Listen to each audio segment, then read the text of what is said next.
pressure of the gases, pressure of gas. Let's suppose कि आपके पास एक कंटेनर है। इस कंटेनर के अंदर गैस के जो एटम्स है, लातादाद एटम्स है। आप जानते हैं कि गैस जो है वो डायटोमिक भी हो सकती है, ट्राइएटोमिक भी और मोनोटोमिक भी। आप कंसीडर कर लीजिए कि इस टाइम इस कंटेनर के अंदर जो गैस हमने फिल की है वो मोनोटोमिक है, मतलब ये कि वो एटम्स की फॉर्म में है। इस तरीके से इसके अंदर लातादाद जो है एटम्स मौजूद हैं इस कंटेनर के अंदर, और ये सारे के सारे एटम जो हैं ये इस कंटेनर की वॉल के ऊपर कोई ना कोई प्रेशर या कोई ना कोई दबाव एग्जर्ट कर रहे हैं। हमें ये प्रेशर पता करना है कि गैस के जो एटम्स हैं ये इस कंटेनर के ऊपर कितना प्रेशर अप्लाई कर रहे हैं। अगर हमें इस एक्सपेरिमेंट से ये पता चल जाएगा कि गैस के एटम्स कितना प्रेशर लगा रहे हैं, तो हम इसे इस एक्सपेरिमेंट से जो है वो थ्योरेटिकली भी ये कैलकुलेट कर सकते हैं कि गैसेस का प्रेशर कितना होता है।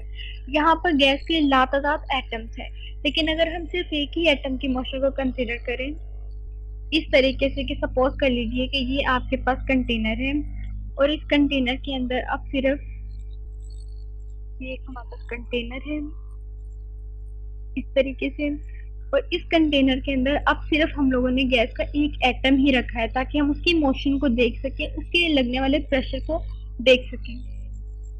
लेट्स सपोज कि ये हमारा वो एटम है जो यहाँ से यहाँ पर आकर हिट करता है, और ये भी एक चीज है कि हमारे ये वाली डायमेंशन, चूंकि ये वाला जो हमारा कंटेनर है वो 3 डायमेंशनल है, तो इसे हम इस तरह से बता सकते हैं कि ये वाली जो डायरेक्शन है ये हमारी y होगी, ये हमारी चीज x है, और ये वाली चीज जो है ये वाली चीज ये हमारी z एक्सिस है। हम इसे इस तरह से कह सकते हैं, बल्कि इसे इस तरह से कहना चाहिए, यहाँ से थोड़ा इस तरह से, ये चीज हमारी z x होगी ना, ये वाली चीज x है, ये वाली चीज हमारी y है, और ये वाली चीज हमारी z है। मीन्स ये कि तीनों आपस में 90 के एंगल पर होते हैं। इसका मतलब ये है हमारी की जो चीज है ये 3 डायमेंशनल है, क्योंकि देखने में भी नजर आ रहा है कि हमारा जो कंटेनर है वो 3 डायमेंशनल है। लेट्स सपोज कि इस एटम का कोई ना कोई मास भी होगा जो कि m है, और ये किसी ना किसी वेलोसिटी से भी x डायरेक्शन में मूव कर रहा है। ये वाली डायरेक्शन हमारी x डायरेक्शन है ना, ये x डायरेक्शन में किसी ना किसी वेलोसिटी से भी मूव कर रहा है, तो इसका मतलब हुआ इसका कुछ ना कुछ मोमेंटम है। अगर मैं उसे ये कह दूं कि इसका मोमेंटम p है, यानी कि इनिशियल मोमेंटम जो है वो mv है, तो जाहिर सी बात है जब भी इस वॉल से टकराएगा तो ये रिबाउंस भी तो होगा, ये वापस पलट कर भी जाएगा। तो जब ये वापस जाता है तब भी इसका मास भी वही रहता है, और इसकी जो वेलोसिटी है वो भी सेम रहती है, यानी कि ये इसकी वेलोसिटी और ये इसका मास है। तो अगर मैं ये कहूँ कि इसका जो फाइनल मोमेंटम है वो mv है, लेकिन इस वक्त चूंकि ये ऑपोजिट डायरेक्शन में इसका मोमेंटम है, तो मुझे यहाँ पर नेगेटिव लिख देना चाहिए। अगर अब मैं इन मोमेंटम का डिफरेंस निकालना चाहूँ, यानी इस तरीके से कि मैं अगर डेल्टा पी फाइंड आउट करती हूँ डेल्टा पी, तो ये मेरे पास P F minus P I आ जाएगा, जो कि minus M V times minus M V आ जाएगा, जो कि इक्वल्स है -2 टाइम एम वी। तो ये मेरे पास डेल्टा पी के लिए एक्सप्रेशन निकल आया। अब अगर मैं इस एटम के लिए, इस गैस के एटम के लिए डिस्टेंस देखूं कि डिस्टेंस कितना इसने ट्रेवल किया है, तो आप देखें कि पहले ये एक्स डायरेक्शन में इस तरफ आया तो इसने एल डिस्टेंस से ट्रेवल किया, लेकिन इसके बाद ये वापस रिबाउंस भी तो हुआ, तो एल प्लस एल जो है इसका टोटल डिस्टेंस जो है वो तकरीबन 2l हो जाता है, यानी कि इस तरह से कि पहले इस डायरेक्शन में गया और फिर पलट कर वापस आया, तो जो टोटल उसने डिस्टेंस ट्रेवल किया है उसे हम लोग 2l कह देते हैं। और अगर मैं ये वाला एक्सप्रेशन इस्तेमाल करूं जिसमें s is equal to V T है, और वेलोसिटी चूंकि x डायरेक्शन में है तो इसे मुझे vx कह लेना चाहिए। s मेरे पास 2l है और t मुझे मालूम, अगर मैं करूं t, तो t जो है वो आसानी से मेरे पास 2l डिवाइडेड बाय vx निकल आता है, ये हमारा टाइम निकल आता है। अब क्वेश्चन ये है कि मैंने टाइम t क्यों फाइंड आउट किया। मैंने टाइम t इसलिए फाइंड आउट किया ताकि मैं मोमेंटम और टाइम की रिलेशनशिप को इस्तेमाल करते हुए इस एटम की वजह से वॉल पर लगने वाली फोर्स कैलकुलेट कर लूं, क्योंकि आपको मालूम है कि जो फोर्स है, फोर्स इनटू डेल्टा टी जो है वो डेल्टा पी के इक्वल है, और अगर मुझे एफ कैलकुलेट करना है तो मैं डेल्टा पी के नीचे जो है वो डेल्टा टी जाके डिवाइड कर सकती हूँ, तो मेरे पास वो फोर्स आ जाएगी जो उस एटम ने गैस की उस वॉल के ऊपर एक्सर्ट की है। तो इस तरीके से जो मेरा डेल्टा पी है, डेल्टा पी जो मेरा तकरीबन निकला था वो -2mv है, और जो मेरा टी है वो निकला था 2l divided by we x. और ये वाली जो वेलोसिटी है हमारी मोमेंटम के लिए, इस वेलोसिटी को भी हमें वी एक्स लिख लेना चाहिए, क्योंकि जो एटम की डायरेक्शन है, एटम की मूवमेंट थी वो एक्स डायरेक्शन के अलोंग थी, एक्स जो है वो एक्स एक्सिस के अलोंग थी, इसलिए हमें इसे वी एक्स कह देना चाहिए। अब इसके बाद क्या होता है कि ये वाला जो 2 है इस 2 से कैंसल आउट हो जाएगा, और ये वाला हमारा जो है वी एक्स ऊपर चले गया, तो हमारे पास यहाँ पे एक्सप्रेशन जो है वो एम वी एक्स की डिवाइडेड बाय एल आ जाता है, और ये नेगेटिव साइन साथ ऐसे ही। तो इसका मतलब है ये वो फोर्स आ गई हमारे पास जो उस एटम ने उस कंटेनर की वॉल के ऊपर एग्जर्ट की है। अब अगर हम उस गैस के एटम का प्रेशर कैलकुलेट करें कि उसने कितना प्रेशर लगाया है, तो उसे हम इस तरीके से बता सकते हैं कि हमें मालूम है कि जो प्रेशर है, प्रेशर इक्वल होता है force time per unit area. Force तो हमें यहाँ से मिल जाएगी, फिर कोई n1 कह देते हैं, और जो एरिया है वो एरिया ये आएगा कि इसकी जो लेंथ इंटू विड्थ यानी कि एल स्क्वायर जो है इसका एरिया आ जाएगा। तो यहाँ पर अगर मैं ये एक्सप्रेशन रख दूँ कि फोर्स जो है वो हमारी M V X square divided by L है, ये मजीद डिवाइड हो जाए हमारे एल स्क्वायर से, क्योंकि एल स्क्वायर जो है वो हमारा एरिया है। तो इस तरह से हमारा जो प्रेशर आ जाएगा, प्रेशर हमारे पास M V X square divided by L cube आ जाएगा। अब एल क्यूब, क्योंकि हम लोगों ने एल स्क्वायर इसलिए लिया क्योंकि दोनों डायरेक्शन में हम लोगों ने लेंथ को कंसीडर कर लिया, इस तरफ भी लेंथ को और इस तरफ भी लेंथ को कंसीडर कर लिया, और एरिया को हमने एल स्क्वायर कर लिया। तो जब एल इंटू एल यानी कि width into length into height आ जाए, तो ये जो चीज़ है ये हमारे पास वॉल्यूम आ जाती है। तो इसका मतलब है कि मैं प्रेशर को इस तरह से लिख सकती हूँ कि जो प्रेशर है वो हमारे पास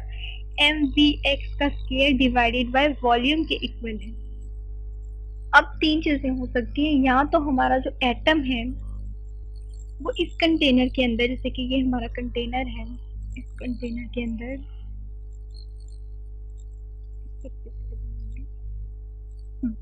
ये, या तो हमारा जो एटम है वो इस तरह से मूव करेगा कि वो एक्स डायरेक्शन के अलोंग यानी एक्स एक्सिस के अलोंग मूवमेंट शो करे, या वो जो हमारा एटम है वो हमारा वाई एक्सिस के अलोंग मोशन शो कर सकता है, या तीसरी चॉइस उसके पास ये है कि वो जेड एक्सिस के अलोंग मूवमेंट शुरू कर दे। तो इसका मतलब है कि इसकी सिर्फ तीन डायरेक्शन में ही मोशन हो सकती है, या तीन डायरेक्शन में ही इसकी मूवमेंट हो सकती है, एक्स एक्सिस के अलोंग, वाई एक्सिस के अलोंग या जेड एक्सिस के अलोंग। तो अगर मैं इसकी वेलोसिटी इस तरह से लिखूं कि जो वेलोसिटी है या तो वो वी एक्स हो सकती है, या वी वाई हो सकती है, या वी जेड, और ये तीनों की तीनों जो वेलोसिटी है वो आपस में इक्वल होती है। तो लेट्स सपोज कि कोई एक एटम ऐसा है, बाज एटम ऐसे भी होते हैं क्योंकि एटम जो है वो इस कंटेनर के अंदर रैंडमली मूव कर रहे हैं, कुछ एटम ऐसे भी होंगे जो तीनों डायरेक्शन में मूव कर रहे हो, तो उसका मतलब है कि वो जो वेलोसिटी पोज करते हैं वो वी एक्स भी हो सकती है, वी वाई भी और वी जेड भी। अगर मैं इनकी स्केयरिंग कर लूँ तो मैं कह सकती हूँ कि वी स्केयर जो है वो वी एक्स के स्केयर प्लस वी वाई के स्केयर प्लस वी जेड के स्केयर के इक्वल है। और दूसरी बात हमने ये भी कही है कि तीनों की तीनों वेलोसिटीज आपस में इक्वल है। अगर ये तीनों वेलोसिटी आपस में इक्वल है और ये v के इक्वल है, तो मुझे यहाँ पर लिख देना चाहिए कि v स्केयर जो है, इसे v डैश कह देना चाहिए कि वो v डैश स्केयर के इक्वल आ जाएंगी। यानी कि इस तरह से आप कह सकते हैं कि अगर कोई एटम ऐसा है कि वो तीनों डायरेक्शन में मोशन शो करता है, तो उसकी जो वेलोसिटी है वो एक्स डायरेक्शन के अलोंग, वाई के अलोंग या जेड के अलोंग जो है वो तीनों डायरेक्शन में इक्वल होगी। तो इसे मैं इस तरह से लिख सकती हूँ कि ये अब हमारे पास 3v डैश स्क्वायर के इक्वल आ जाएगी। और अगर मुझे यहाँ पर इसे v डैश नहीं कहना चाहिए था, बल्कि इसे सिंपल इसी तरह रखना चाहिए,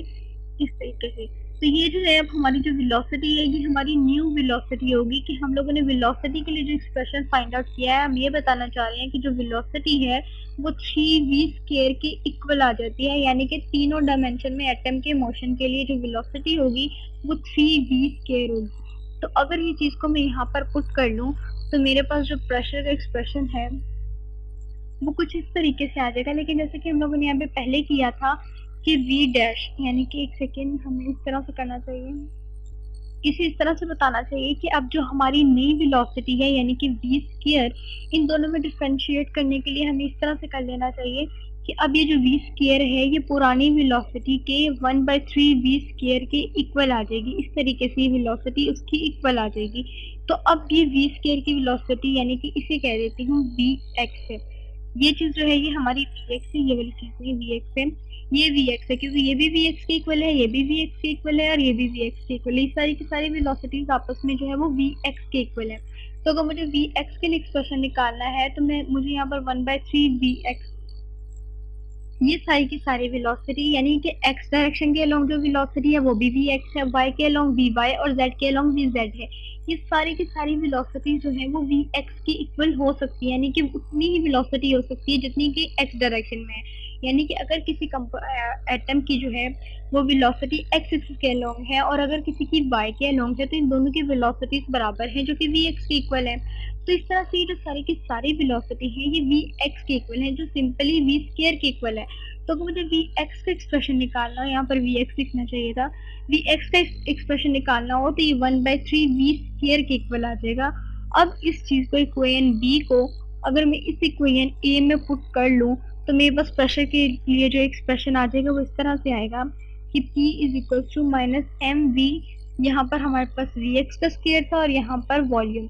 अब इस v की जगह यहाँ पर एम वी, इस तरह से vx की जगह यहाँ पर अब 1/3 v स्क्वायर आ जाएगा। इस तरह से हमारे पास जो है वो प्रश्न के लिए जो है एक्सप्रेशन निकल आएगा।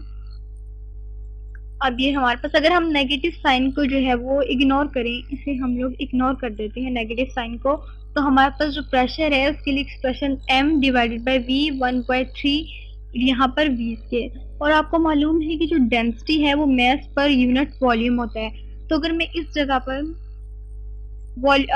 जो है डेंसिटी उसका एक्सप्रेशन लगा लो तो हमारे पास जो प्रेशर है वो P is equal to density 1/3 mv square आ जाएगा। जैसे इस तरह से लिखा जा सकता है कि प्रेशर जो है वो 1/3 रो v स्क्वायर है। तो ये हमारा फर्स्ट फाइनल एक्सप्रेशन निकला है जिससे हम जो है वो प्रेशर कैलकुलेट कर सकते हैं किसी भी गैस के एटम्स के लिए, उसके मॉलिक्यूल्स के लिए। उस कंटेनर की वॉल्स पे लगने वाला जो प्रेशर है वो इस तरह से हम लोग कैलकुलेट कर सकते हैं कि किसी गैस के एटम ने, उसके मॉलिक्यूल ने किसी गैस के कंटेनर के ऊपर कितना प्रेशर एग्जर्ट किया है। अगर हमें उसकी वेलोसिटी पता चल जाए और उसकी डेंसिटी मालूम चल जाए तो हम उसके लिए प्रेशर कैलकुलेट कर सकते हैं। ये हमारे लिए एक पहला एक्सप्रेशन था। इसे हम इस तरीके से भी कर सकते हैं कि अगर मैं ये कहूँ कि जैसे हमने बताया था सेकेंड एक्सप्रेशन जो है एक्सप्रेशन तो इस तरह से हम निकाल सकते हैं कि हमें मालूम था कि जो हमारा प्रेशर है वो बराबर है हमारा माइनस एम बी, यहाँ पर 1/3 माइनस साइन को इग्नोर कर दिया जाए। अगर हम लोग माइनस साइन को इग्नोर भी करते हैं कंप्लीटली तो ये हमारे पास इस तरह से आएगा 1/3 एम वी स्क्वायर। इस तरह से ये जो है हमारे पास ये एक्सप्रेशन था m by V, M by जो है volume into 1/3 M V square, ये हमारे पास एक्सप्रेशन था। अगर मैं इसे इस तरह से लिखूं कि वेलोसिटी को टोटल नंबर ऑफ वॉल्यूम की, टोटल नंबर ऑफ एटम्स की वेलोसिटी से रिप्रेजेंट करूं, यानी कि इस तरह 1/3 ये m डिवाइडेड बाय वॉल्यूम और यहाँ पर एन वी स्क्वायर कर लूं, यानी कि सारे के सारे एटम्स की वेलोसिटी। या इसे इस तरह से भी लिखा जा सकता है कि ये 1/3 N M V square divide by volume, यानी कि सारे के सारे एटम्स के मैसेस और उसकी जो वॉल्यूम है उनका प्रोडक्ट। एंड इसीलिए रिप्रेजेंट किया जाता है ना कि एक की बजाय सारे के सारे एटम्स या सारे के सारे मॉलिक्यूल्स के लिए।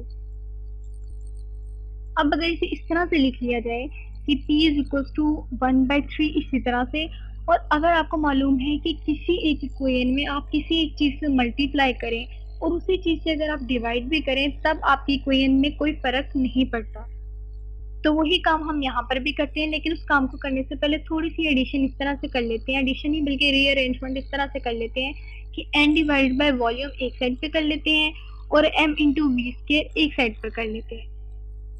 अब अगर इस तरह से किया जाए कि मैं इस इक्वेशन की जो राइट साइड है उसको 2 से मल्टीप्लाई भी कर दूं और 2 से इस तरह से डिवाइड भी कर दूं, तो आप देखें ये वाली जो चीज है ये मेरे पास काइनेटिक एनर्जी आ जाती है। तो इस तरह से मैं कह सकती हूँ कि जो मेरा प्रेशर है वो 2/3 N/V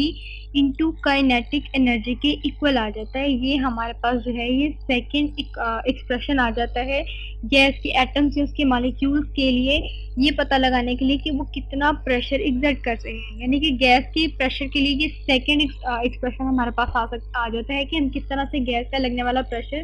कैलकुलेट कर सकते हैं। इसे आप मजीद आप इस तरह से भी लिख सकते हैं कि अब आप इस तरह से कह लीजिए कि प्रेशर जो है उसे 2/3 N/V इंटू काइनेटिक एनर्जी है। अब इस चीज की जगह